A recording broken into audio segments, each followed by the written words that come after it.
Hi guys, today I'm making a buckwheat kasha with chanterelle mushrooms. In Russia we call this dish гречневая каша по-купечески. Buckwheat is so popular in Russia that you can practically call it a national food. Russia produces 90% of world's resources.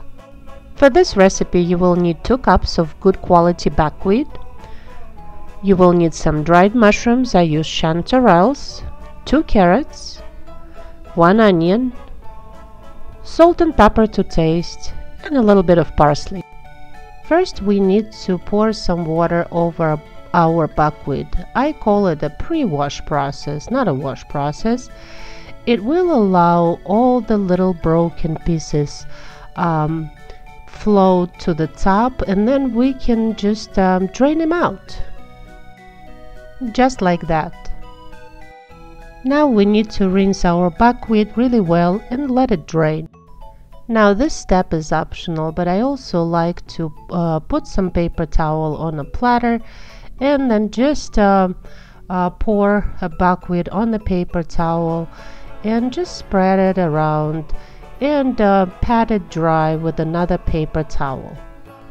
Using a hot and dry cast iron skillet, we're gonna dry out our buckwheat, and it will take some time, and as you can see there's a lot of steam coming out. If there is steam, there is a moisture, so we need to get rid of all this moisture and sort of toast our buckwheat. In the meantime we're gonna soak our mushrooms. Just pour some dry mushrooms in the container and pour hot water over them, and I'm using this 4 cups container. I only gonna need 3 cups of a liquid for this recipe, and we're gonna start preparing our vegetables. Just peel your carrots, peel your onions, cut your onions into thin half moon slices, and you can cut them maybe a little bit finer, but I sort of like my onions to be a little bit more visible in this recipe. Hey guys, did you know that buckwheat is actually not a wheat, and it belongs to a corn family, so it is a completely gluten-free. As far as our carrots are concerned, we're gonna cut them into little long pieces. It is not exactly a julienne cut. A julienne cut is much finer, but these pieces are a little bit much thicker. I like it better for this recipe. I think it looks much prettier. And we're gonna also cut some parsley, as we're gonna need it for decorating our dish. When we finish doing our prep work, we can check on the mushrooms, and they have to be soft but not exactly mushy, so maybe another 10 minutes or so. We need to drain our mushrooms really well, and I'm using 2 paper towels, so just put your mushrooms on 1 paper towel and cover it with another paper towel.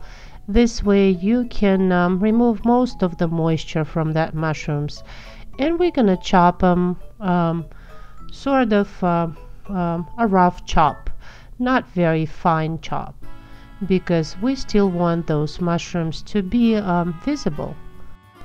What we're left with from these wonderful chanterelle mushrooms is the liquid that we're gonna use for our kasha, and it's gonna add an amazing flavor to it. In a cast iron pot, put some 4 tablespoons of peanut oil. I like using peanut oil because it's gonna add a nutty flavor to our kasha.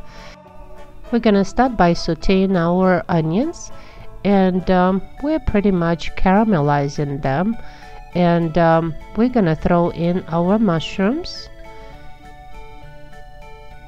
and we're gonna brown these together very well. And after the mushrooms have browned a little bit, we're gonna throw in our carrots and also brown it just a little bit. And now it's time for our precious jewel, our buckwheat. And our buckwheat goes in, and we're gonna mix these all together, sort of let the buckwheat get all the flavors from the onions and the mushrooms. Now if you remember, we've used 2 cups of buckwheat, so we're gonna need 3 cups of liquid to make our kasha. So we're gonna put a teaspoon of salt and half a teaspoon of pepper, and we're gonna pour that mushroomy liquid over our buckwheat. The level of our liquid should be at least a half an inch high. If you don't have enough liquid, you can always add a little bit more water. Now, keeping our heat high, we are gonna evaporate all this liquid. So just keep checking, and you can make a couple holes to help the liquid to evaporate faster. And as you can see, after several minutes there is no more liquid left, and then we're gonna cover our pot, and I like to even cover it more with the foil paper, and then I'm gonna put a towel over it. Now we need to reduce our heat to low and let it sit for 30 minutes. After 30 minutes we're ready to uncover this beauty, and when I say beauty, I really mean it. Look at this, guys. This is absolutely gorgeous. So you can either put it on a nice platter, or you can just serve it directly into bowls for your guests, for your family, and enjoy it with a little bit of parsley on top. It's absolutely delicious. Thank you guys so much for watching my video. Please like and subscribe, and I will see you soon. Bye.